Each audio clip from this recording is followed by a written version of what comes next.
Hi, I'm Joel H. Brewster, and I'm no stranger to horror. And this is a podcast where I discuss the big and small of the genre with the hopes to take you from being a casual horror fan to a full blown spooky film fanatic like myself. And today I have a very special guest. They are a Montreal based pop singer named Maryze, alternative pop singer, I should say, named Maryze, and a lifelong horror film fanatic. So Maurice, can you please introduce yourself a little further? Because I'm just kind of jumbling here on.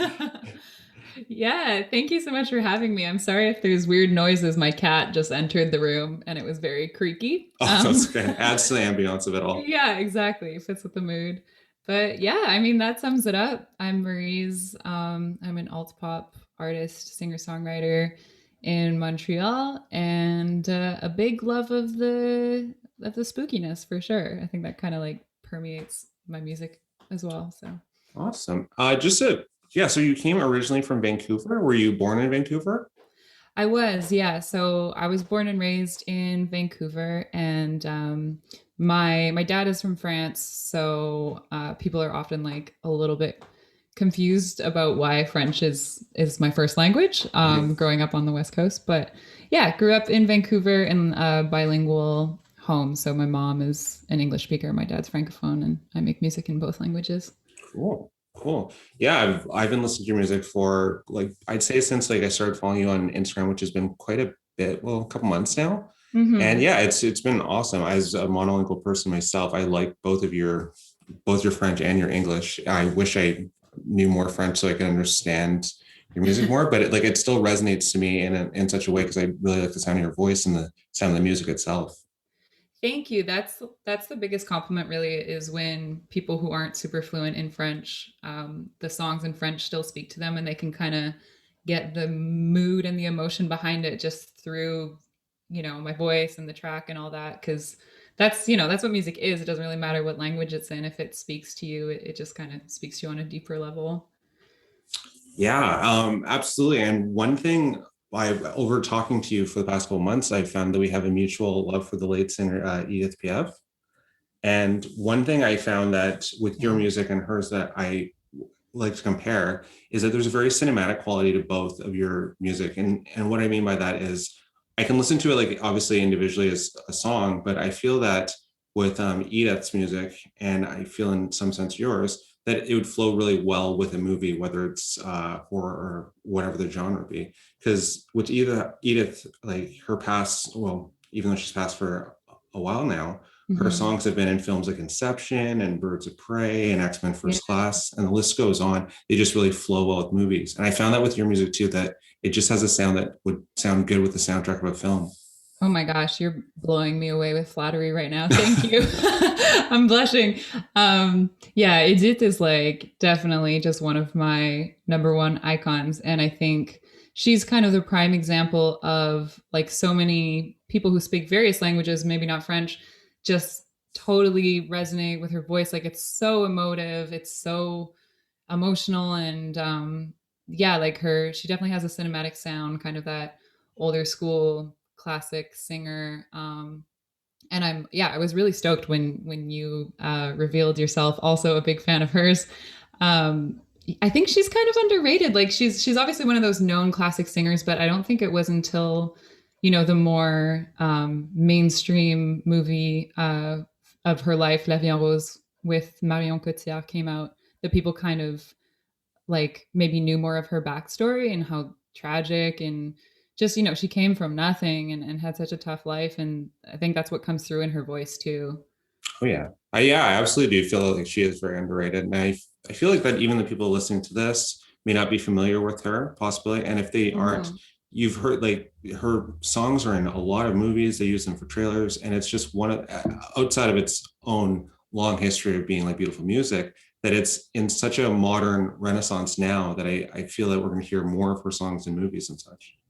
I think so too. Yeah, there does seem to be like even just on on TikTok and stuff. I feel like younger folks and creators are using her songs, and like I saw this person who was commenting on someone who was doing a cover and was like, who is this, like what song is this? And to me it's just like, how can you not know Edith Piaf? Like it's just like you got to know her. Yeah, But yeah, you're right. I think maybe a lot of folks, more like North American folks, wouldn't be as familiar with her work, and hopefully that changes. Yeah, I hope so too. Yeah. Um, so your inspiration for music, have you been always like very musically inclined? Have you just like grown up around a lot of music as well? Yeah, so my dad was a radio DJ. He had like a world music show in the 90s. And he was always just bringing home various records from all over the world. Like he's a big fan of Brazilian music and just, Latin music and Celtic music. So I was getting all these really varying influences quite early on, and it was just like part of daily life. Like my dad would come home with a new album and we'd listen to it and dance, and um, always music around the house. And then I don't really remember a time that I wasn't singing. I think I Mhm. was always just kind of making up little songs. And I actually found like one of the first, I don't know if we can really call it a song, but the first little like ditty that I wrote at like 4 or 5 years old on my like tape cassette recorder thing. So I was always singing, and then I started playing piano around like 7 or 8, and that's still the main instrument that I use just when I'm composing. It's usually just voice and piano. Oh wow. So I'm assuming you write all your, well, not maybe all your music, but you write most of your music, I'm assuming, or Yeah, no, I write all of it. I've okay. never, at least, like lyrics and melodies, it's all Mhm. me. And then I usually work with producers. I only play, unfortunately, piano is like my only instrument. So I definitely work with other artists to develop a track. But I've had people like pitch lyrics to me before, and I don't know, it feels weird kind of singing someone else's story, or it's one thing to do a cover, but to try to pass kind of like someone else's story as my own, and my own music feels kind of wrong.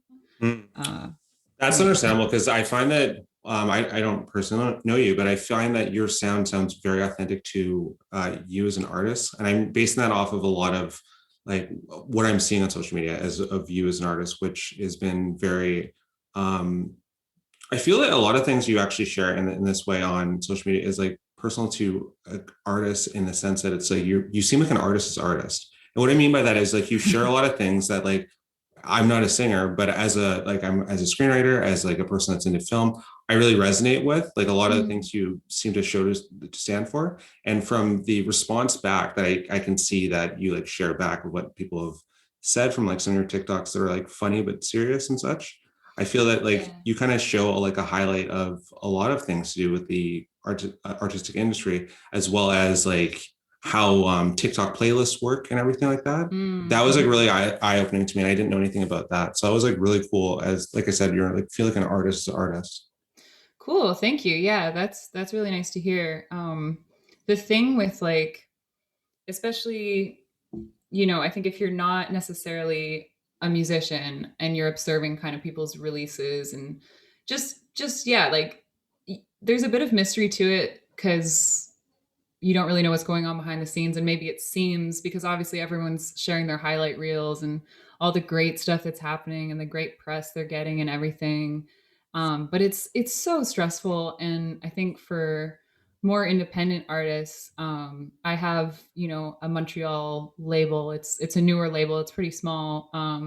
So I'm still like kind of in the independent stage of the game. So it's really just me and my manager doing all of my marketing and press. And it's crazy when you have to be your own, you kind of like, I don't ever want to neglect my role as an artist. And I think that happens a lot when you have to take care of your marketing and your press and your distribution and just everything else that goes into the release. And when I make TikToks or Instagram posts or whatever kind of about that, it just seems like so many artists are feeling that way and feeling the pressure of it. And then also thinking that like you're always comparing yourself. You think that other folks are maybe doing better. And it's so easy to get down on your work and think it loses value when it's not, when it doesn't blow up or get on Spotify playlists or that kind of thing. And it sucks. Like no matter Absolutely. how good the music is, you can still just get so down on yourself. And I think not enough people talk about it because you don't want to seem like, you want to keep, it's just like I guess the game of social media, you want to keep seeming like you're doing great.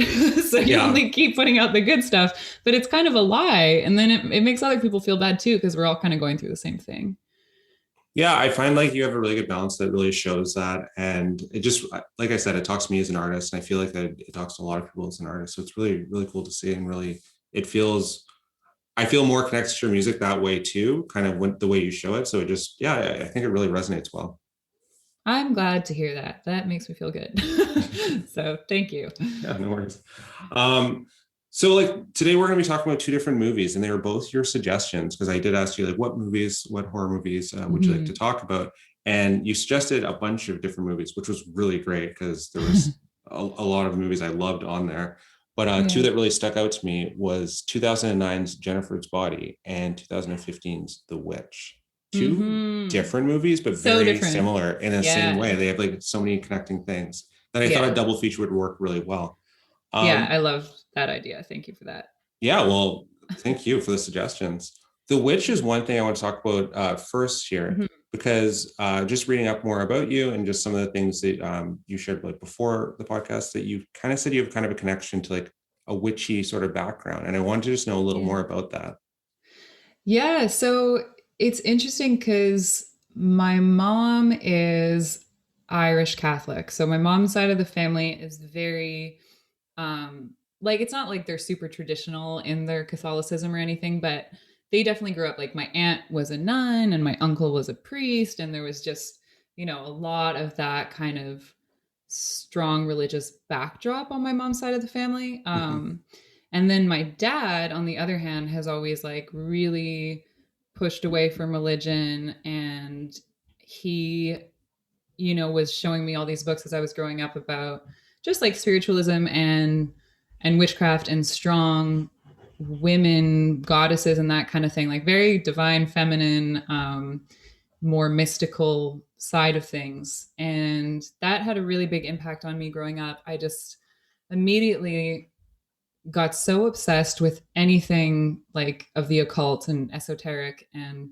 like I got my first tarot cards when I was like 4 or 5 years old. oh wow.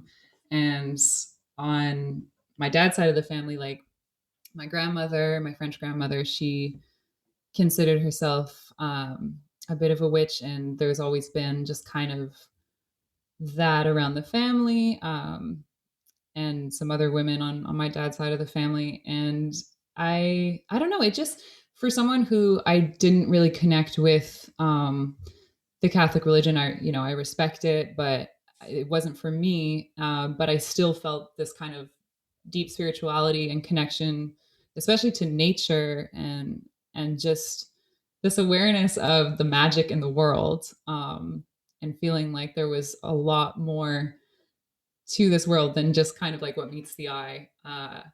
And so I was pretty encouraged by my dad to kind of explore that side of myself. And over the years, I've kind of grown to like better understand, I guess, my own brand of witchcraft. It's interesting because I feel like, um, witchcraft can be pretty true to the person. Like Mhm. there's ideas that can be used in kind of like baseline, um not rules, but just like concepts. And but it's like it's so much just about the empowerment of the self and the belief in one's own powers, be them supernatural or not, but just kind of like powers to achieve things in the world. And yeah, I don't know, it's always interested me. I do consider myself a witch. My connection, especially to nature, has been something that's like really helped ground me. Even just, on a more like psychological level, I think there are a lot of benefits to just kind of sitting with yourself and what you want, and also being outdoors, and maybe just kind of like disconnecting from technology and all this for a bit just helps Oh you yeah. kind of like get closer to what you actually want and figuring out how to do it. Yeah. Yeah, that's with that. With that being said, do you feel like that strong? Because you said like the strong feminine energy from like what you learned from your dad as well as yourself, just growing up. Did you feel that there was when you watch both of these movies? Did you like that seems to be a common theme between both these films? Mm-hmm. Yeah. Did you like the message in both of them? Was there a stronger one that really stood out to you, or like from The Witch or Jennifer's Body, or was it just different in two different ways there? Yeah, I think so. For the witch,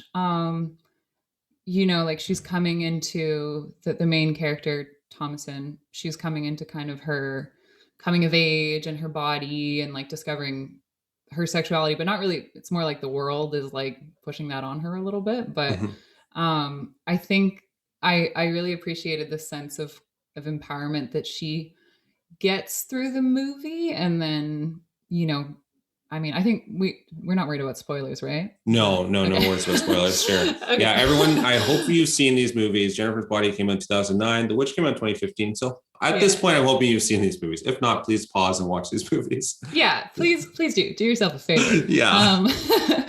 But yeah, and then there's like, so there's the end with the big kind of, she's choosing to live deliciously and for herself. And I mean, the thing is though, there's still like, she's still signing like the book of the devil. So she like, the devil slash a man still is kind of like owning her. She's like breaking Mm. away from society's mainstream patriarchy, but like, that does bother me that it's still like, okay, I get to live deliciously, but I still like owe you my soul, and essentially, Yeah. Yeah. When you that put it like that is sucks. very true. um, but I think there's like a pretty strong feminist message throughout it. I think that's what the writers and the directors intended to, from what I can understand. Um, but yeah, no, I mean, I love anything witchy, and there's that kind of also like the maiden, the mother and the crone kind of vibe throughout. Like we see different versions of witches. There's like the young, beautiful, kind of like sexy ones, and then there's also like the old, kind of creepy lady, and then she's kind of this young maiden coming into herself. So yeah, I really liked that. And then in Jennifer's Body, more of like a succubus demonic vibe.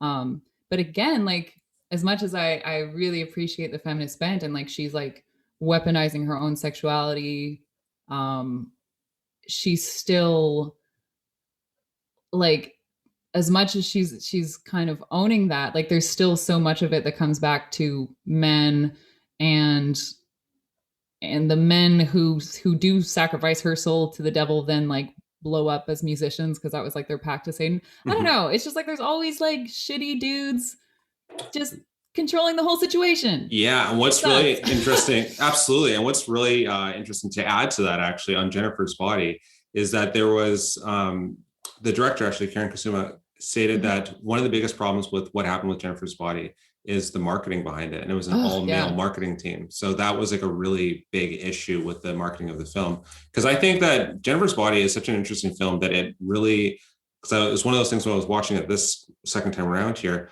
I'm like, this movie should have worked in every single genre. If this came out in, or sorry, not genre, timeline. If this came Mhm. out in the 80s, it would have been a huge hit. If it would have came out, Campy. yeah, it would have Yeah. worked out. It would have worked out like any time that it came out just poorly marketed, that it didn't work out. I feel like everything about it works. And then Mhm. how it was marketed was just infuriating. I feel, yeah, feel bad for the team involved. I totally feel you. And that is, yeah, the mismarketing of Jennifer's Body is one of the biggest fallacies of all time, I believe. And it's just like, since it was designed to be, it was written, directed, and starring women.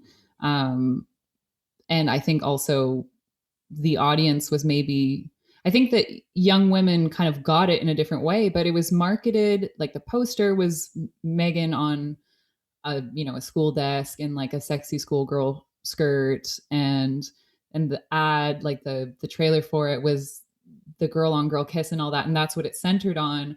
And even like the pre-screens, I believe it was all kind of like 18 to mid 20s straight guys that were brought in to watch it, and they hated it because Yeah. it wasn't what they were expecting or wanting based on the marketing of it. And it you're totally right. Like it should have done better at the time, but also it was pre Me Too and all that, and I feel that it was maybe just like it was a little bit ahead of its time. Oh, yeah, um absolutely.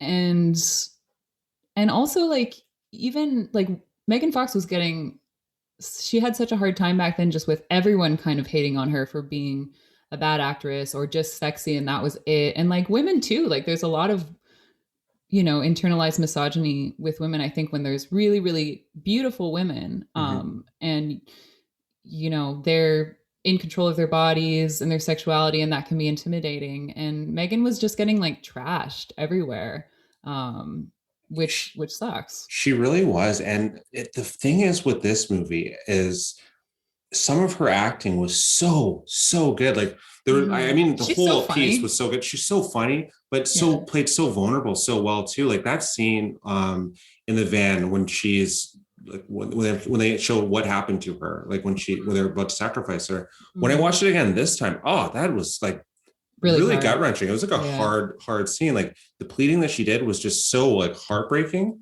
Yeah. And yeah, and then like for her to go from there to like owning like who she'd become was such a like perfectly done flip that yeah, I really think that it was an underrated performance by her that everyone seemed to come down on. You're completely right. I feel like it Hmm. was like she got it from all sides on that one.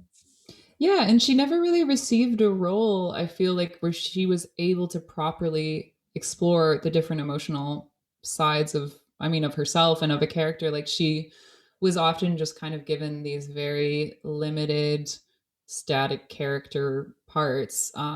And this movie actually kind of did give her some more freedom to explore. And I think she really enjoyed making it and getting to do that. But then it just like no, that's the problem is no one wanted it from her. No one wanted that from Megan Fox. Everyone Mhm. just wanted her to look good in a skirt and just be eye candy for the movie. And that's not what the movie set out to do. And then everyone was just upset about it. And I remember it's interesting because I've had this experience with a few movies. One of them that I really remember was Mean Girls, and then more recently was Promising Young Woman, where I left the theaters and was like, I felt I felt weird because I was like, whoa, so that was like a hyperbolized version of reality, but it felt so real and true. Mhm. And I got that from Jennifer's Body. Like I was like, this is a pretty good depiction of like female friendships and how intense they can be. I also appreciated kind of like the queer undertones of their relationship. But it felt like a very over the top, obviously hyperbolized version of that. But it was like female friendships really do exist in this way sometimes, you know? Yeah, and especially the undertones you were saying, well, not especially, but the undertones you were saying there, apparently in the original script, it was definitely more, there was more of those undertones in the Mm, script. There was more of a connection, well, more of a, I shouldn't say connection because they have a connection, obviously, but there yeah. was more of a sexual relationship between Jennifer and Needy in the original script that was kind of taken down. Mhm. But the friendship alone, yeah, it was watching it this time around. It feels like we're in a different era for understanding and different because even as a male, I felt that I watched it with new eyes because I feel like I've Mm. I've heard a lot more of marginalized voices in general talking about these topics that I've been able to hear more of these stories. So that when I watched it this time around, I feel like I watched different eyes, and it wasn't. I didn't watch it fresh off the marketing that I got, so that was Mhm. different. I liked it both times, but like this time, it really I enjoyed it a lot more watching it around this time. I think I watched it 3 times, and this Mm. is like the being the third time that really I enjoyed it a lot more. And there was so much in this movie that was done so well, and I feel So like much, yeah. yeah, absolutely bad for everyone involved. But it's weird. I listened to I read reviews recently for it, and some of the critics are still. It feels like they're reviewing it like nothing's happened, like it was in 2009, and they're like Really. recent reviews. And I find that yeah, it just makes me angry about how the critics watch movies too.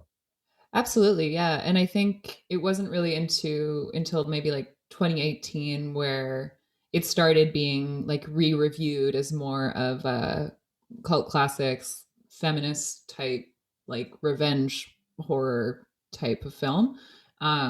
And yeah, I would expect better of critics as well because I was so stoked when that started happening, kind of, like a decade after the movie, where people were looking back at it and kind of being like, this movie deserved so much better. Like, you know and it's surprising that, I mean, it's obviously an imperfect film. It's not like it's it's just like sheer perfection. Mhm. But there's so much to be appreciated about it. And especially for the time for 2009, like I think it would be a lot easier for a movie like this to come out now and be celebrated and well received.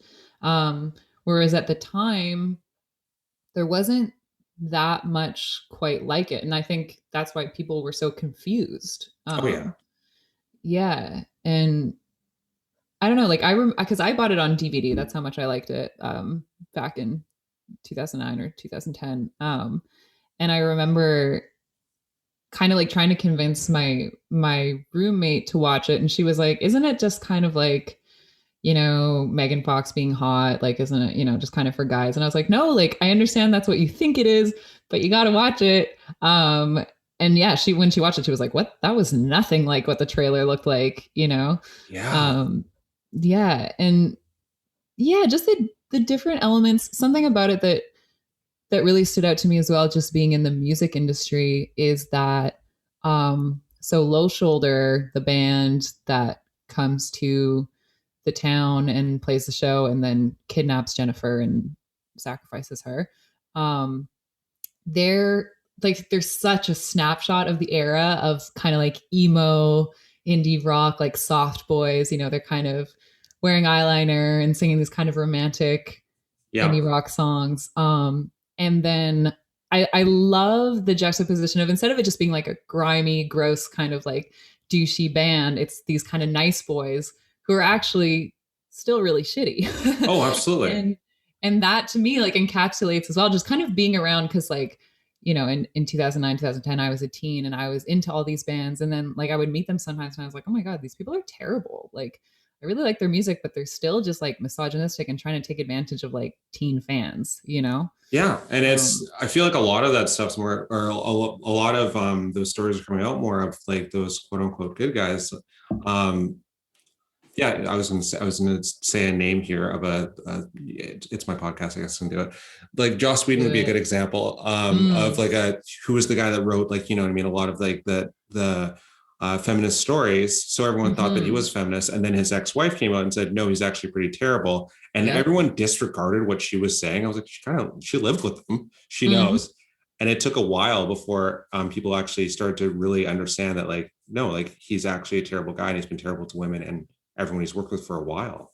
Yeah, absolutely. And then, in the movie too, this stupid song that band puts out that blows up because of their deal with the devil, like the characters like Needy and Jennifer keep hearing it. And I think that's another thing too. It's like I've had really negative experiences with guys in bands, and then hearing their songs on the radio and like them being celebrated as these kind of like golden boys. And it's like, damn, and even when you speak out about it, or something like, there's a lot of people who don't feel they can, Oh for yeah. safety or for the protection of their own careers.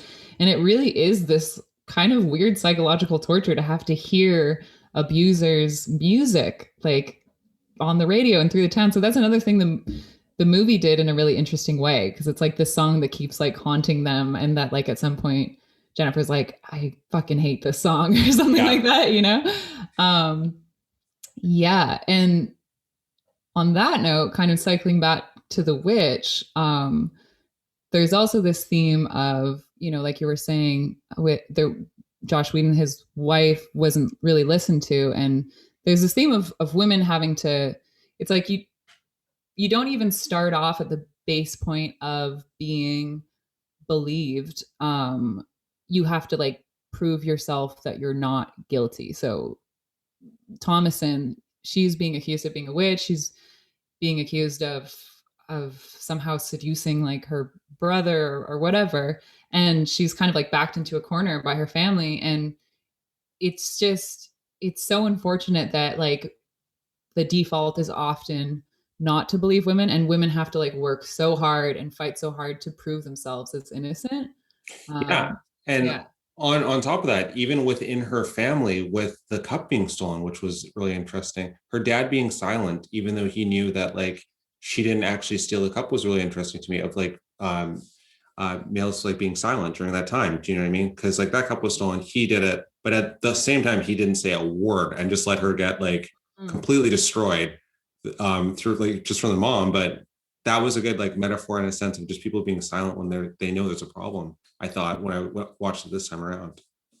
Absolutely. And I think that's something that like women have kind of been requesting for a long time is um, just more, male allies when there's a situation that's like very obviously wrong, to just kind of just step in and like if you witness something on the street, if some guy is like being creepy or whatever, just you are able to use your privilege as a guy to just kind of step in, just as any kind of allyship works with white people need to step up when they see a racist situation, like use the power that you have, Mhm. to help out instead of just like watching it happen over and over again and being like, oh my god, that sucks, Yeah. um yeah, people need to do better. That's how I feel. But yeah, and so in the witch too, like I think Thomason kind of gets to a point where she's like, if you want me to be a witch so bad, I will be. It's like she's not. She's just a girl who's literally just existing in her body as she grows, and she's being accused of all this bad stuff that she's not doing, and no one's believing her. And then it's kind of like, and again, it's like unfortunate that women need to kind of be like, okay, you want me to play this role, like I'll play that role, because it still feels like you're playing into kind of the patriarchal standards. It's like you're not necessarily deciding for yourself what you want to do. Absolutely.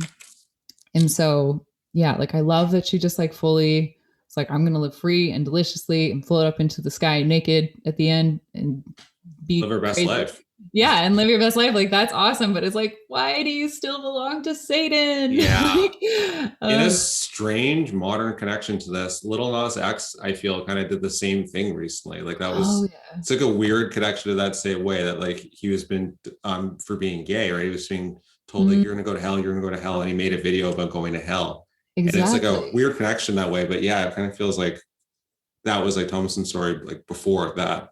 Totally, yeah. And it's like there's power in that. There's power in reclaiming your story and being like, okay, you keep telling me I'm going to hell. Well, I'm gonna do it and look really good and slide down a pole into hell, and it's gonna be great. Absolutely.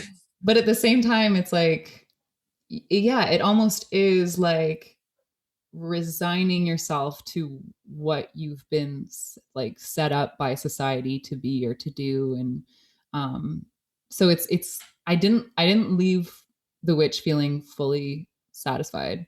And I think also I'd heard so much of just like, this is like a feminist kick in the balls, it's just going to leave you feeling like so empowered and good. And I was like, yeah, but this girl is also like severely traumatized. Her whole family just got like brutally murdered, and she just had to like kill her mom out of self-defense. And she was already traumatized from the beginning from like her little brother just disappearing, like that, like disappearing in front of her, and then just gets being blamed worse. on her. Yeah, getting blamed on her, and it just gets worse from there.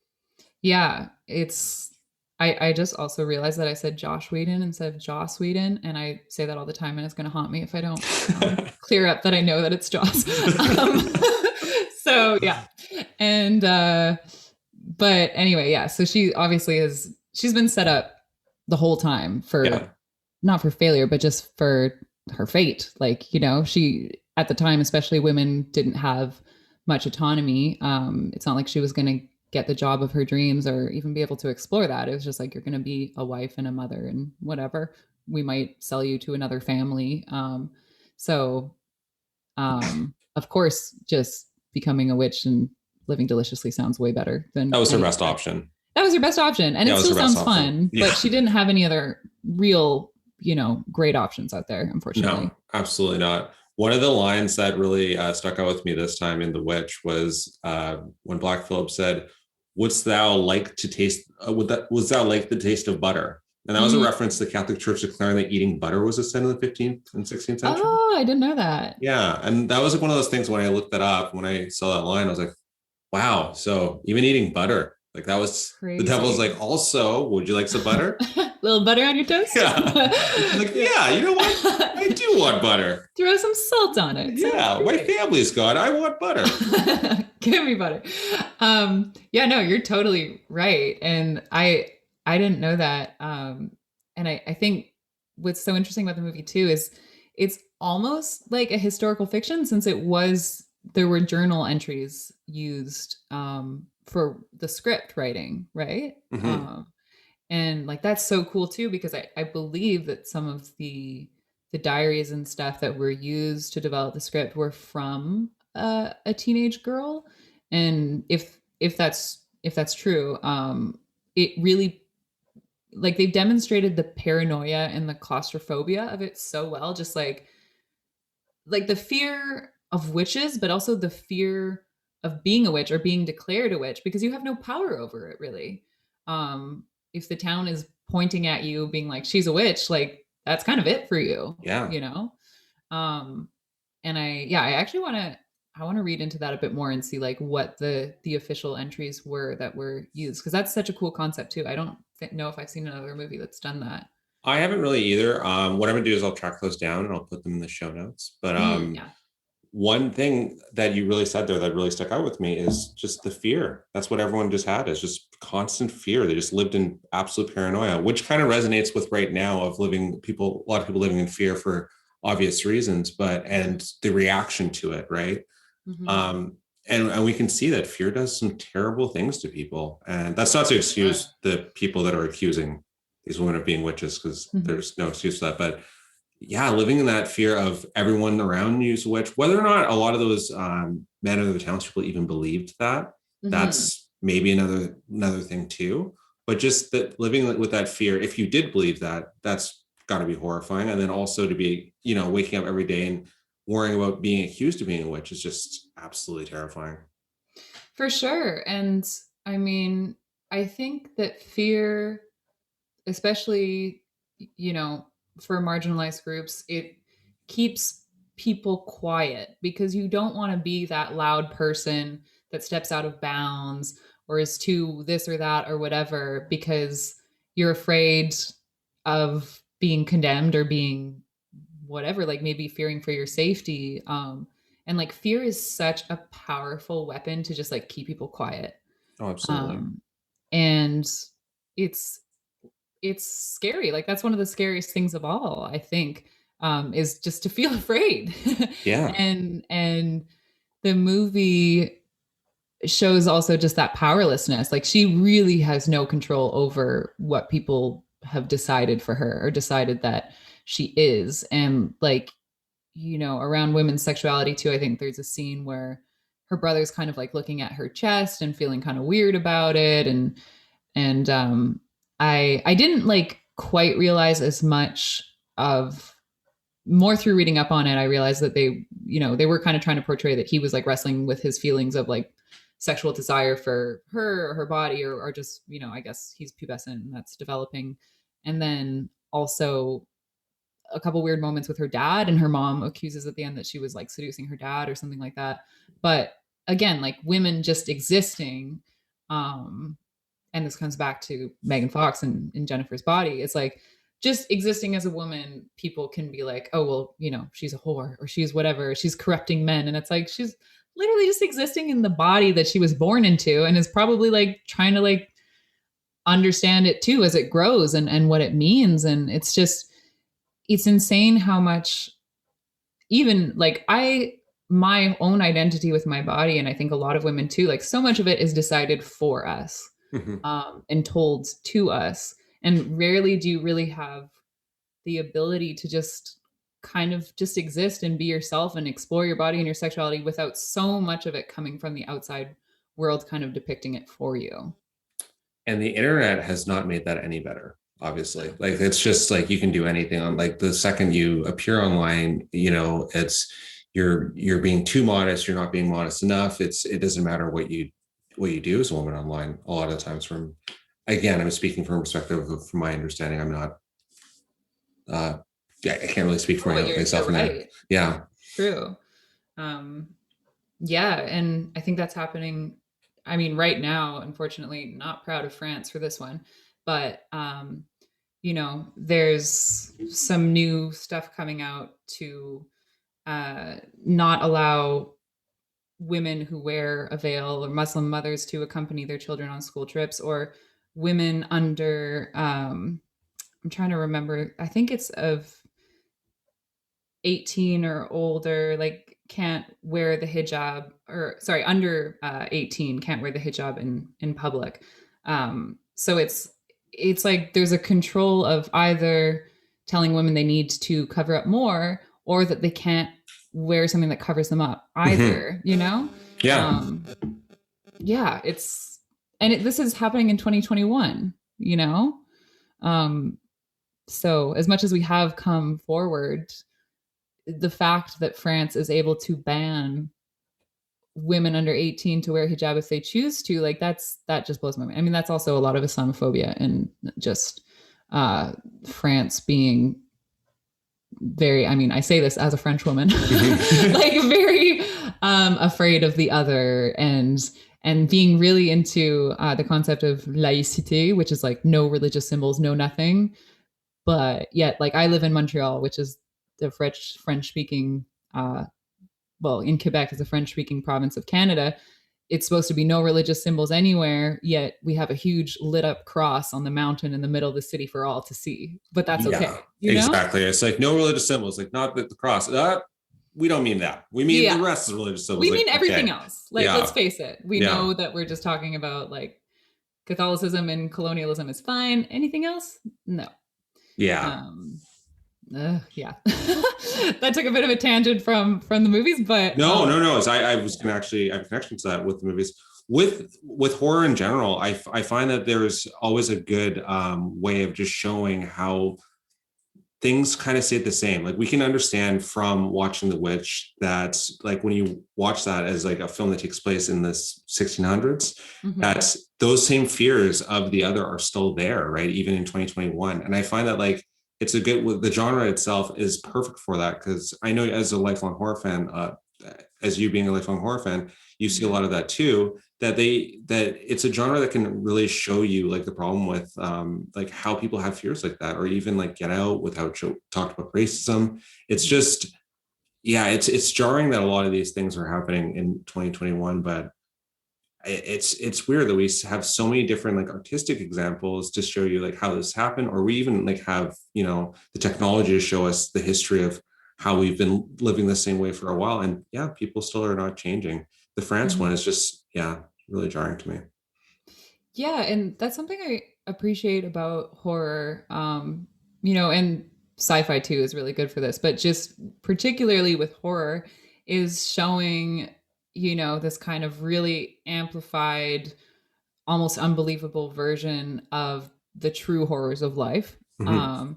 And you know, that's what Get Out, I mean, was Get Out even that far fetched? Right. Seemed quite similar to real life. But yeah, just I think depicting things where it's kind of like, oh my God, this is so crazy and horrific and outlandish and everything, but it really does ring true. And that's something that's quite cathartic in horror too. Just kind of um I think there's so many experiences that happen in the world that can kind of be shown in horror, and horror always gets shat on, just like by Hmm. the critics and everything. But it's such a powerful tool when done well, I think, to illustrate those real life horrors and issues. Yeah, and even Jennifer's Body is back to that. I find that like the way that the small town was captured and just the way Mm. that everyone reacted to everything within that small town was it was within a horror movie that was obviously over the top on parts, but I thought they really captured that. And I Hmm. feel like the genre in general just captures yeah, it captures the world in such a way. Yeah, and with Jennifer's Body too, like I think the way the town kind of reacts to these boys going missing, and or not missing, I guess, because their bodies are found like torn Yeah. limb from limb. But yeah, boys getting murdered and whatever.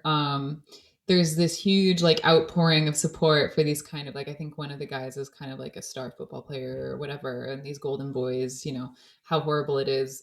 Um, and I I feel like women go missing all the time and Mhm. like get murdered all the time, and these types of things maybe aren't quite um just focused on.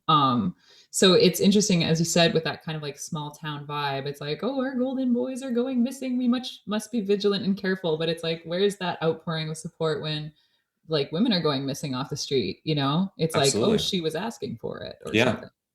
Um, yeah. So yeah, I liked that about Jennifer's Body, and it also just like it really does do that small town kind of, you know, like the big excitement is that little bar with like a band touring through. And Yeah. unfortunately it's also really easy to take advantage of young fans and young women in those smaller towns who just like idolize bands that are coming through and see them as like these like, you know, hero type people.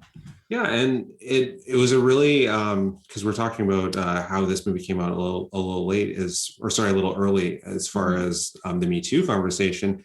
Incredibly interesting conversation about this movie puts out about consent because I Mm-hmm. felt like that when Jennifer like went into the car, like obviously she was like traumatized from everything that was happening, and like even that was a very watching it now as opposed to um well, no, always watching it, but I just mean like watching it now, like you hear more of these stories about like consent stories and people just thinking that like assault is just as black and white as it is. And I'm Mm-hmm. like, you know what I mean? In this movie, it really showed you that obviously it's not.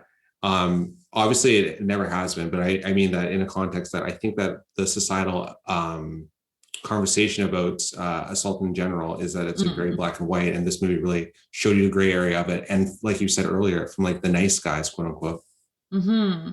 Yeah, no, absolutely. And it's, as you said, I think the kind of understanding and conversation around consent has grown a lot, and perhaps we're also just like seeing a different version of what assault can actually be, because it's not just that black and white, you know, um, experience. And in Jennifer's Body, again, like it's a kind of, there's a supernatural aspect to it, but there's a crazy scene where the bar like catches fire and burns down and people die. And yeah, like Jennifer is like totally, she's like almost catatonic when they Hmm. bring her, and she's not really talking, her eyes are wide.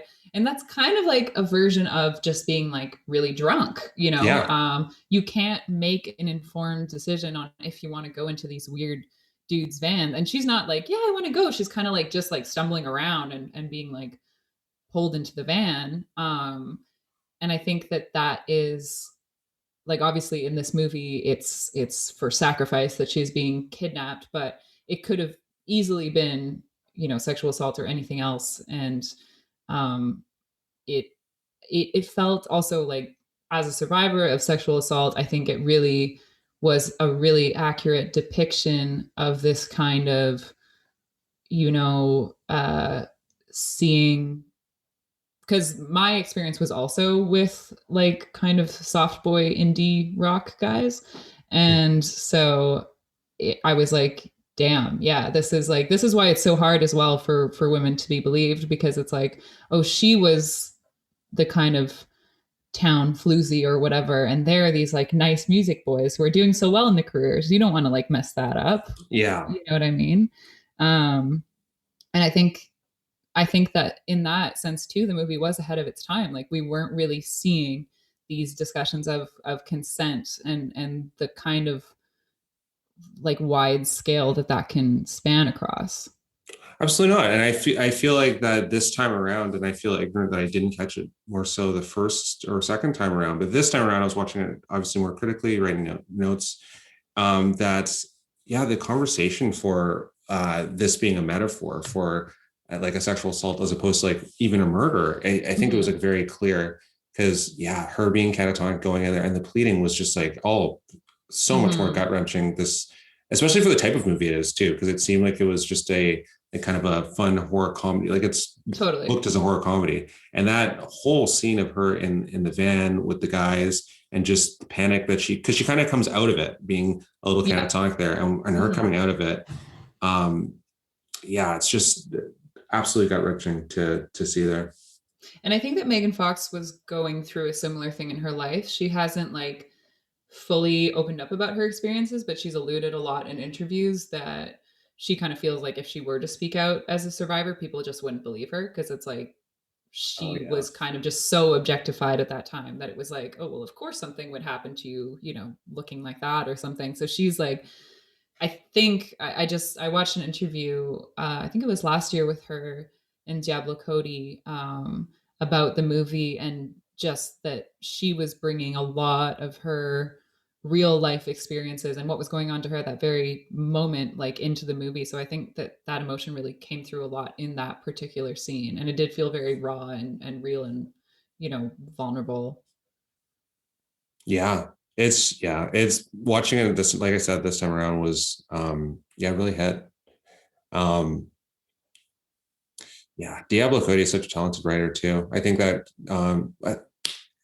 I just can't get over the marketing team for this. Sorry to cut myself off there. I just can't get over the marketing team for this because there's I so much they just did know. wrong. And I feel like the marketing team that failed on this, the marketing team that uh the marketing on The Witch, on the other hand, was done very well to capture it. Mhm, When there mhm. was parts of The Witch that, like you're saying, that didn't really resonate, the feminist angle that they're doing, but Mhm.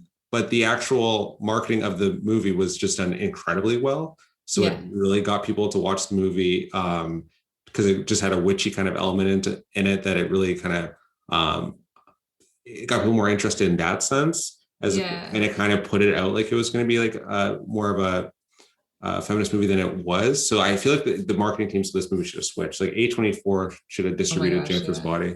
Agreed. Yeah, that's so true.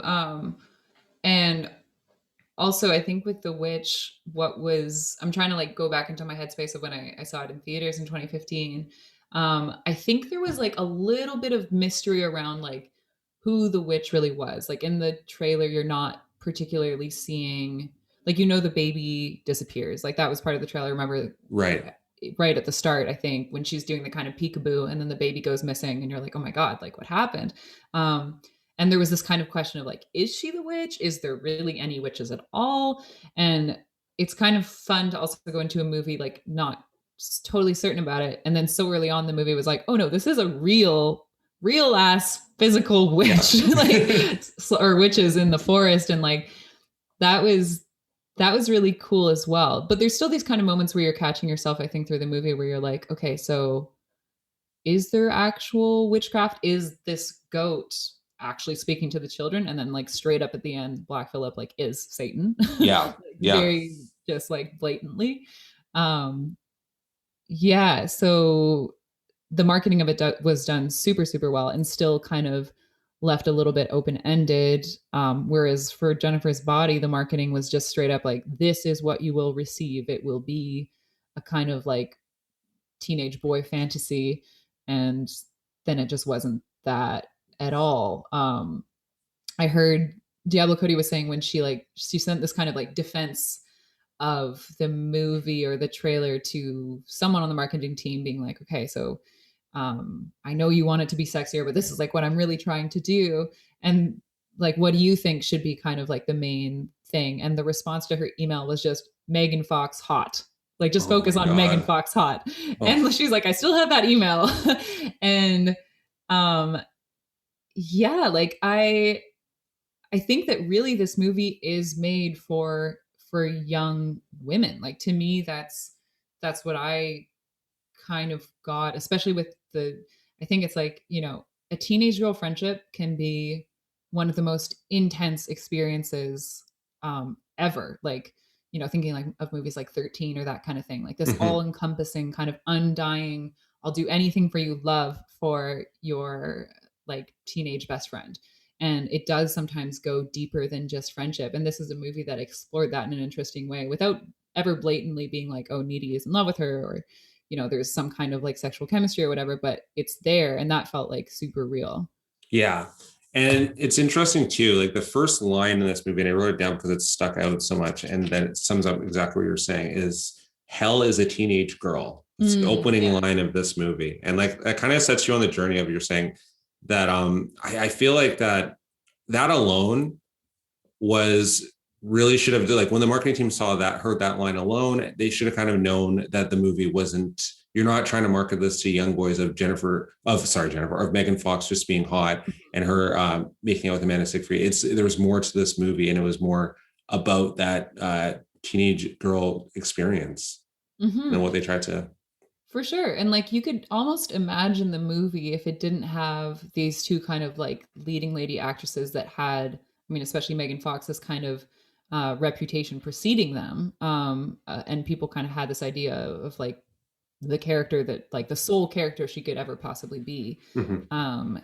Like imagine it was just two kind of unknown actresses and or it was like in another language. It could have totally just been like a cool, like artsy, like almost like erotic femme thriller or something like, you know, Yeah. queer exploration. It's just like it's so unfortunate the way that it got like pigeonholed into not even a genre that it was really or a theme that it was. And that hell is a teenage girl is so like I love that. That's so strong and that totally should have been what was focused on instead of like the hell yes that was like written on the board behind Megan Fox in the poster. It has Yeah. nothing to like what are we talking about? That's nothing to do with the movie. Yeah, that poster is like stuck in my, it's like burnt to my mind for be like just being so different than the actual movie. Another really cool thing that Megan Fox, well, the team behind it, as well as Megan Fox did. And on my previous podcast, this was pointed out that my previous podcast was about werewolves. So it was about the movie Dog Love them. Soldiers. Yeah. And the person I was on there, Gabriel Carter, he said that he liked movies with bestial monsters. And he's pointed out, he's like, you know, like werewolves in movies, I like them to be more bestial, and like like Megan Fox and Jennifer's Body, which was really cool. They went like the extra mile of just not like the team behind it went behind the extra mile to make her when she was monstrous to be actually monstrous, as opposed Totally. to just the you know just the hot girl sort of like monster. Do you know what I mean? Like Yeah, not just like a do the vampire. exactly. Yeah. Yeah.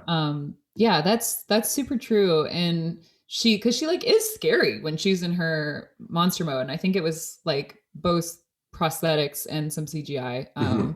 But yeah, it's not just like she's like sexually tearing these people apart. Like she's a demon, she's a succubus, and Yeah. she's like stretching her jaw over her face to like inhale these people. And that is that's cool too. And I think like she probably also really enjoyed that Oh, for as an sure. actress to be like, oh, I get to be this like scary thing. Um, and when she first gets possessed, when she like shows up at Needy's house and she's like, I think that's one of the creepiest scenes of the movie. There's not too many So like super cool. scary. Yeah. Yeah. But she like, you know, she vomits up this weird blood that has like spikes in it or something that are like moving around. But she kind of just like she looks at her and smiles and kind of like giggles and she looks so creepy, but then she's also kind of like crying. And it's this like very like conflicting emotions where Needy's trying to like make sure she's okay, but she's also like scared of her. But like what's left of Jennifer is also like obviously in huge distress. And yeah, that's like another really strong scene. Very strong. Yeah. Very strong visually, very strong like for the genre, but very strong for like the message that it's really showing there. And one thing that really hit me this time around too about actually both movies had this, the survivor's guilt that Needy felt and the survivor's guilt that Thompson felt for not going, like when the baby went missing. Like I feel like she kind of felt like I would like to trade myself there. But also when with Needy, when she quote unquote left Jennifer behind, she didn't really leave her behind. There wasn't, she was kind of forced out of that situation. But I feel like she felt like the guilt that she felt kind of stretched out throughout the whole movie. And like for both Thomason and Needy, that was a very interesting portrayal of the trauma you feel from that, I find. Yeah, I never thought of that comparison. That's really interesting. Because yeah, I think like Needy also is the only one in the movie who kind of knows that something really horrible happened. And that's pretty lifelike too, you know, like if you find out a friend of yours has been assaulted or something, but they're not speaking about it publicly, you know, like Jennifer's not telling anyone what happened, other than Needy. and it's like you're carrying that too for your friend, and you're feeling like you could have prevented it, like if you'd walked home with them from the bar, Mhm. or just like not let them leave, or that kind of thing. So yeah, there's such a huge level of guilt that goes into it. And then with Thomason too, she was so powerless over the stealing of the little baby, and then for the whole movie she's like being persecuted for it. um Mhm. and that's an interesting angle too that we don't necessarily see too much, like the exploration. Yeah, that survivor's guilt um was done really well. I'm like really blown away by all the liaisons between the two movies that we're discovering through this Yeah, me conversation. too. Like I didn't anticipate there being so much kind of dual thematic stuff going on. Another movie that you mentioned earlier, actually, that has a very good, well, I hate to say very good portrayal of survivor's guilt, just because like there's nothing good about Yeah. survivor's guilt, but you know what I mean. Mhm. Promising Young Woman, which was a Yeah. very like interesting story about survivor's guilt, and Oof. Yeah. marketing on that one, actually, I feel like they marketed that movie like more on the violence angle of what she was Yes. doing to the men, and I felt that was a weird choice because the story was a little different than that. And I Oh my thought god, that there was yes. a lot more to the story than the violence angle they were trying to portray in the trailer, which I thought was a choice. Because I'm like, Yes. there's a lot more to the story, and there was a lot, which this time around, the critics actually watched the movie and enjoyed it, and it got all the praise, and it's getting all the accolades, which is Yep. fair and very, very well deserved. But I feel like Jennifer's Body, they just kind of watched the trailer and just went with, oh, this wasn't like the trailer. But I feel like For this that sure. Promising Young Woman got a lot more of the benefit from this in Yeah. that sense. I 100% agree with you. I was recently, yeah, I saw it not too long ago, and I was thinking the exact same thing with how, and this is the one part of Promising Young Women that I thought was a little bit problematic, was just that it was marketed as this kind of, revenge kind of thriller, of like a rape revenge thriller. Mm-hmm. And yeah, like this kind of, not that you need violence, but just like it was, violence was promised as a kind of cathartic experience in the movie. And I don't want to, like, since it's so new, give away too much about it, but yeah, like you said, there's really not that much violence. And unfortunately the sole quite violent scene is of a man against a woman. Yeah. and and I think it could be, as much as I really enjoyed that movie, I think it's super necessary, but I just think it could be harmful to maybe a certain audience, like survivors going in thinking they were getting something and then being like, oh, this movie's actually maybe more for men or just society in general to like better understand the implications of assault and such. Yeah, Yeah. I thought it was it's okay. I'll put something in the show notes to say there's too many spoilers for Promising a Woman. But Mhm. I thought that the ending, yeah, that really Not satisfying. no, Not fully. no, no, not fully. Because I feel like even they didn't get away. Like the cops obviously came in the end, Hmm. but Hmm. I still feel like here's another thing I felt like. I felt like the one friend that the assaulter she was going after was obviously the worst guy in the world, but his Hmm. best friend somehow one upped him being the worst guy in the world, and I feel like he didn't get Yeah. enough happen to him.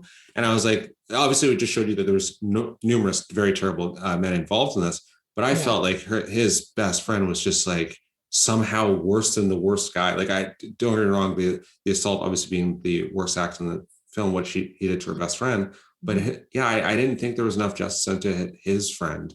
I kind of seeming skated on that situation, I think. I agree. And like, because his friend came in and was kind of like, don't worry, man, we're gonna figure this out. Like, it's fine. Like, we'll cover up this crime. Like, no prob. It'll be like all good. You know what I mean? Hmm. When the main bad guy is actually like experiencing some kind of, like, he's kind of in shock and maybe experiencing some, I don't know, guilt. I don't know if guilt is the right word, but he's freaking out. And I also just realized that Adam Brody, who is the singer of Low Shoulder and Ah, Jennifer's Body, is in Promising Young Women. He's like the yes, he first kind is. of guy. And I love kind of the intentional choice of casting all the creepy dudes in the movie as these actors that generally portray nice guys. Yeah, Like, and yeah, I thought that was a choice for in such a way that when I was watching it, I'm like, really not selling me on these guys not being terrible guys. yeah. Because I So kind of like thought that when I saw those actors, I'm like, oh wow, okay, really already kind of had this vision of these guys. And then when they right. were put in those roles, I'm like, oh, it's a little, they're perfect for these roles. Yeah. Yeah. No, for sure. And the best friend character is I don't know if you watch New Girl, but it's Schmidt from New Mhm. Girl, who's a character that I love and who's very lovable. And then yeah, in Promising Young Woman, he's like the most not hateful, hateable character. Also hateful, I guess, against women. But he was the worst. I hated him. He was the absolute worst. And the problem I had the most about it is how casual he was in the situation. I'm like, A little oh, too you've done casual. this before. You've I done said the this same before. thing. I was like, Yeah. this is the guy who's already killed someone. Like, how can he be so nonchalant or Yeah. know what to do? Like, ugh. Yeah. That's what was like, Sociopathic. didn't make me feel good. I'm like, okay, he should be getting a lot more. Like, is there a promising young woman too? Like, I Yeah. want it. Like, I'm like, one thing too. There was a line in that movie that I was like, oh, I really want to see that story. When Mm, she mentioned she's like, there's a woman out here that does this and she uses scissors. I'm like, kind of want to see right. that story too because Totally. yeah, but it was. But that's a completely separate movie. I feel like they marketed the movie like it was going to be about the woman with the scissors, which is Yes. what Yes. which I thought was a weird choice for and marketing Yeah. teams need to do better. And I didn't understand until like maybe even halfway through the movie that she actually wasn't killing men. Oh yeah, Or at least maybe like her some were worse than others. She would like hurt them or something. But like I straight up thought the first couple people she either killed or like harmed or something. And then I it's never really explicitly said if she is or if she isn't doing some kind of harm to them, but most of it seemed just psychological. yeah. It seemed like from what I gathered, it seemed like she was just doing psychological harm to him. But what my problem with that was with how bad a lot of those guys were. I Mm-hmm. feel like the reaction they would have psychologically, like I don't think they would do anything in that situation then, but I feel Mm-hmm. like what type of guys they were like kind of the like prissy, like kind of yuppie suit guys that Mm-hmm. like that would have pushed back in like I feel like a legal context. Like that's where I Right. feel like those sort of like terrible guys would have went with it as opposed to Mm-hmm. like owning up to what they did. Mm-hmm. So I thought that when I was watching the movie for the first half, I was like, oh, she must be doing something pretty like jarring to them as well. But Yeah, then yeah, when yeah, it was a choice. for sure. And so I mean, we won't talk about Promising Young Woman forever, but it's still like it's interesting and it's relevant. But Yeah. the opening kind of sequence or after the first like bar scene where she's walking with the hot dog and the ketchup is dripping down, and at first you think maybe it's blood. Um, I so once I saw the hot dog, I was like, oh, fully it's just a hot dog with ketchup dripping down. She doesn't actually have blood on her clothes. But the person I was watching it with thought that she was partly covered in blood and partly ketchup. And I was like, no, I think that was just ketchup. I don't know if there is blood on her clothes from like, did she do anything to Adam Brody or I don't know. Yeah, see, it left it really open. I'm like, I thought it was just I thought it was blood at first, and then later when they she runs into his friends, Yeah. then Still alive. Yeah. yeah, he's still alive. So I was like, I guess nothing happened to him. Yeah. And then Whereas Jennifer's body, like, she's actually eating, killing and eating yes. boys. Yeah. Um, that there's no question around Yeah. it. One of the guys in Jennifer's body that she kills, the punk guy or the punk guy in the high school. Yeah. Sure. The emo, Uh yeah. his an actor named Kyle Gallner. Have you seen him in anything else, by the way? I've seen him in United States of Terror, which Jablo Cody also made Yeah. the TV show. Yeah. Great. I love that TV show. I Really good love TV that show as show. well. I recently Yeah. rewatched it. Yeah. That actor, Kyle Gallner, is in a number of different things. He kind of plays the same role. He's a guy that's like very understated. And I just Mhm. highlighted that. I'm like, oh man, it's like I kind of forgot he was in this movie because he kind of just blends into the scenes. But Mhm. he's another one that is an understated guy that I kind of forgot about too. It was a great performance in this movie too. Yeah, and I did feel a little bit bad about his murder. Maybe just because I feel like I'm very emo at heart and I'm emo sympathetic to him. And he was like, Um, I mean, he didn't really get to develop that much as a character, but what was interesting about his like the selection of him as Jennifer's meal was that she only got interested in him when she saw that he kind of had a thing for Needy. Like I think there's a point where he's kind of like he's kind of flirting with Needy or kind of just like expressing some kind of interest towards her, and then Jennifer's like, oh, that's going to be my next victim, because there's this like theme of jealousy Yeah. between them. So that was kind of interesting, but poor guy, he was Yeah. just doing his thing, being like a misunderstood artist guy. It was an interesting choice too to have him like, or not just him, but to have Jennifer, the jealousy she has for Needy was like a really interesting flip on like the hot girl trope that you usually see in movies. I like that. I like to watch that in this one because I feel like usually in movies it's always the opposite way. Like there's always just wanting to like Needy's character being the quote unquote like the ugly one because she has glasses on, Yeah. loving her hot friend that wears her hair down and is the pretty one. So I thought they like played really well with those tropes, which is why I think this movie would have done well in like a different era too, right? Like there's if this came out in the 90s, right, it would have just been amongst all the other 90s movies that were like She's All That and everything like that. It would have been a good horror take on this, which could have been a cool message too. For sure. And yeah, exploring that the jealousy kind of more from the stereotypical hot girl end, I think is closer to reality too, because a lot of the kind of pretty high school girls are the most insecure. And you think like, I think when you're kind of like dorky or whatever, you're like, oh, like I wish I could be like them and I wish I could hang out with them and whatever. But I mean, everyone's insecure, right? And especially when you're in high school, you're comparing yourself and kind of picking yourself apart. And so it was interesting to see that from the other side too, with Jennifer kind of, I think she says to Chip, who's Needy's boyfriend, when she's, I mean, getting ready to eat him or something, or trying to seduce him, I don't know, but she's like, tell me I'm better than Needy. Yeah. Which is really interesting because it's like such a weird thing to say, but it also kind of like makes sense in my brain when I think about times that I felt like really jealous of friends, where it's like, oh, I just want to like be better or like be as good as them. Like I just want to be worth as much as that person because they're like so great. Oh yeah. And that can come from, whichever end you're on of like the cool, uncool spectrum, I think. Yeah, and it's like obviously I can only imagine what it's like for kids in high school now, right, with social media, because you see like, you know what I mean, like a lot of pretty people and like online constantly living their highlight reel. So that must be even harder. Which is why this movie probably would have resonated even better if it came out now, because there would be that social media angle to add in there too. Yeah, maybe they should do a remake. But then I also feel like Megan Fox is just the perfect person to play this role. Absolutely. And a remake would not be as good, maybe. They should just do a remake, but have Megan Fox and Amanda Seyfried just play the exact same role as other high school kids. Yeah, like 15 years kind of thing. I mean, that already kind of happens in like Riverdale and stuff. Oh, absolutely. People, like in their late 20s, early 30s playing teenagers. But yeah, no, I totally agree that it would be received much differently now, and there's also like a wider understanding of feminism and what it can be. And Megan Fox said something interesting in response to the movie, kind of in recent years, where she was like, I still don't think there's really a place for me in feminism.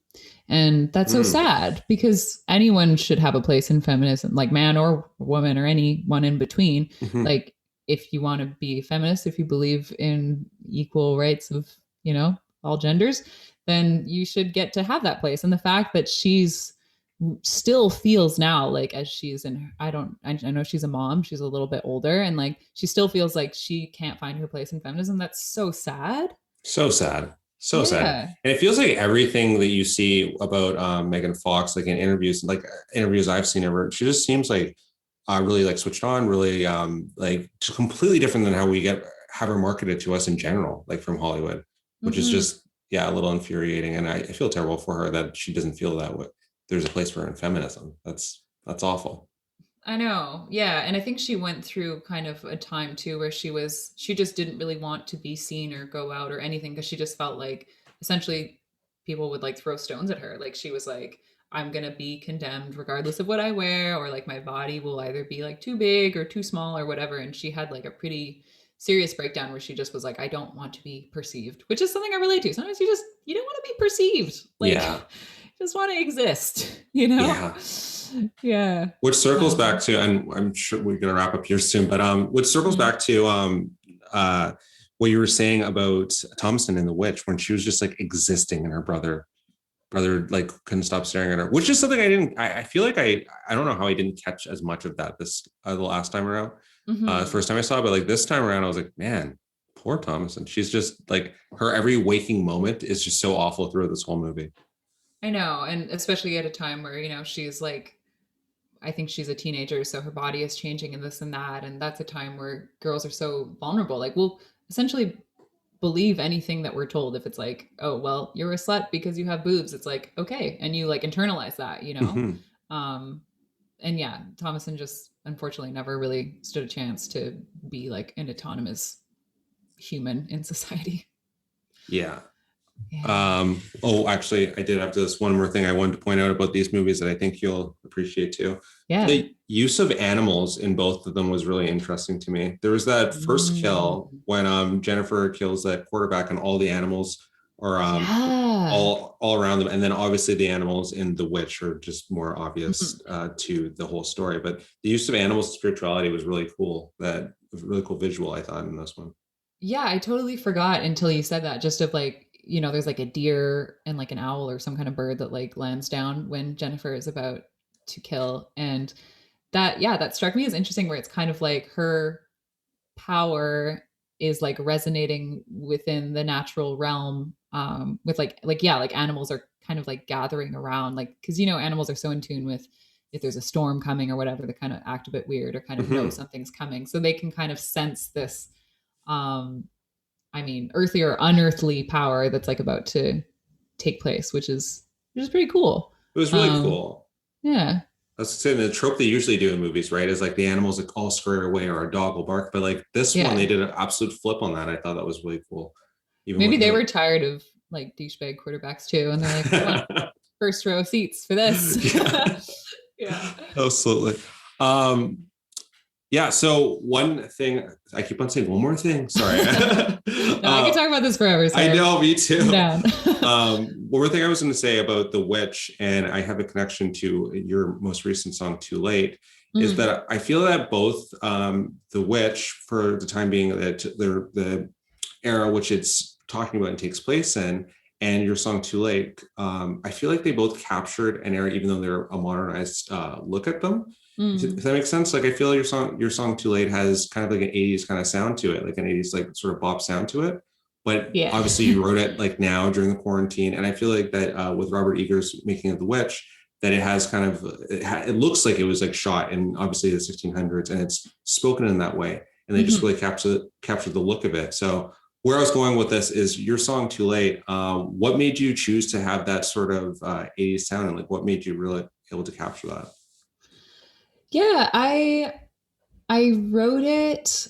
It's interesting because I actually started writing it a few years ago, and it kind of just sat in my voice memos for a long time.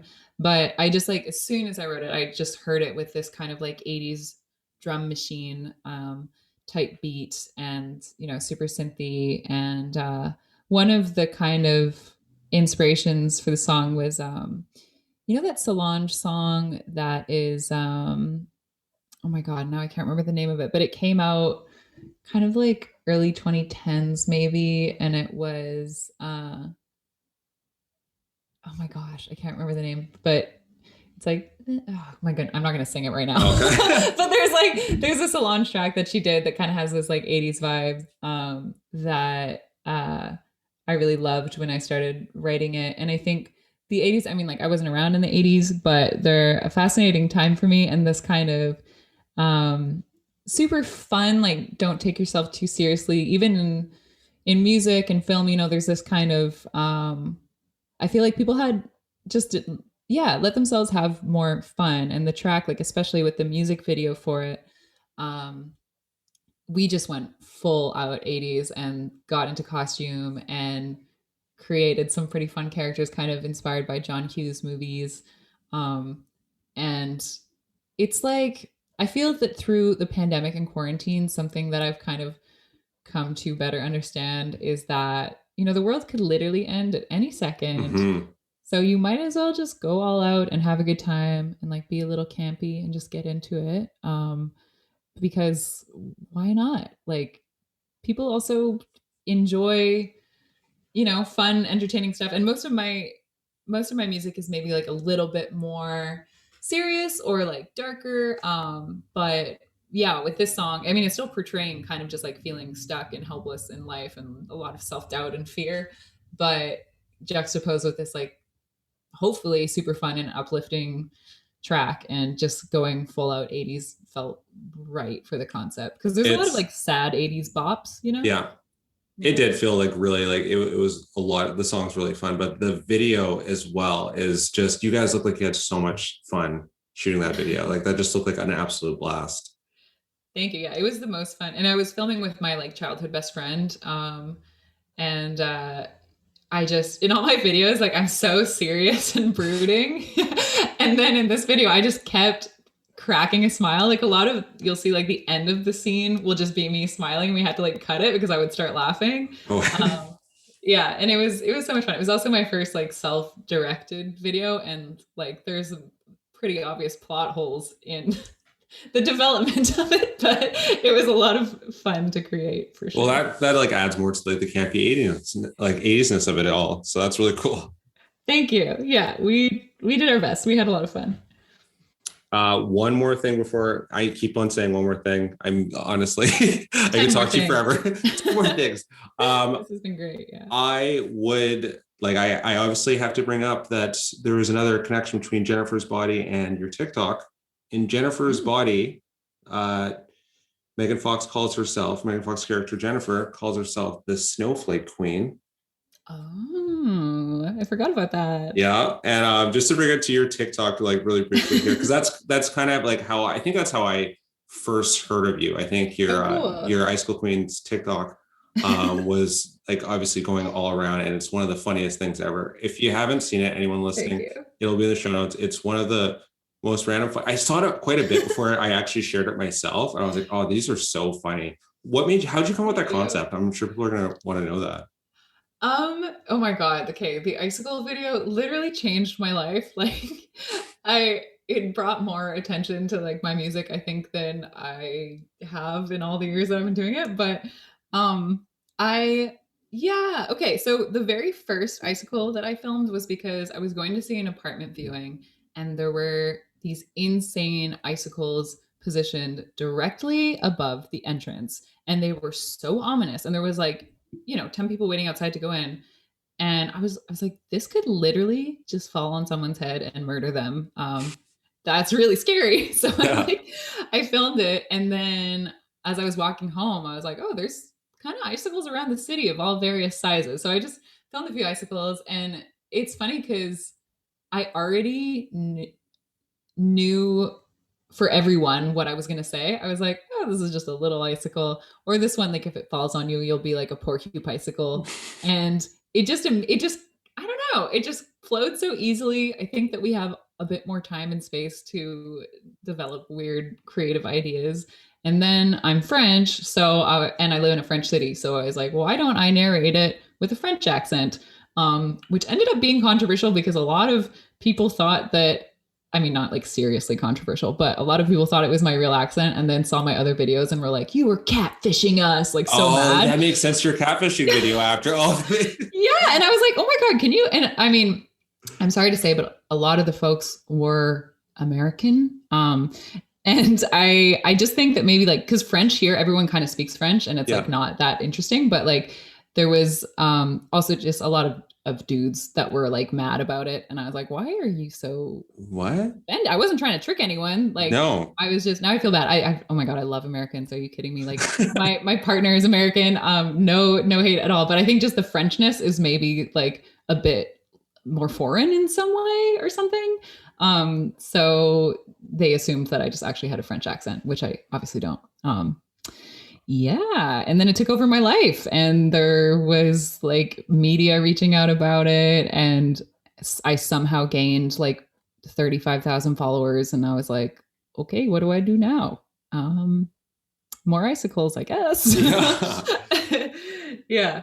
It's So cool. It's cool because what happened with like how I ended up, I think how I first started talking to you, which is like one of the coolest things ever, is that I posted the video and then you said, I think you just like commented like, oh, thanks for sharing the video, which was no one does that. And it was so nice. And I was like, oh, this is so Aw. cool. And then we like kind of like talk back and forth and like just do it like horror and stuff like that. And it was just really cool way to like meet someone over the internet, which is really rare. And then I got to listen to your music from it. So you got a fan out of that too, because honestly, it was a really cool thing to do.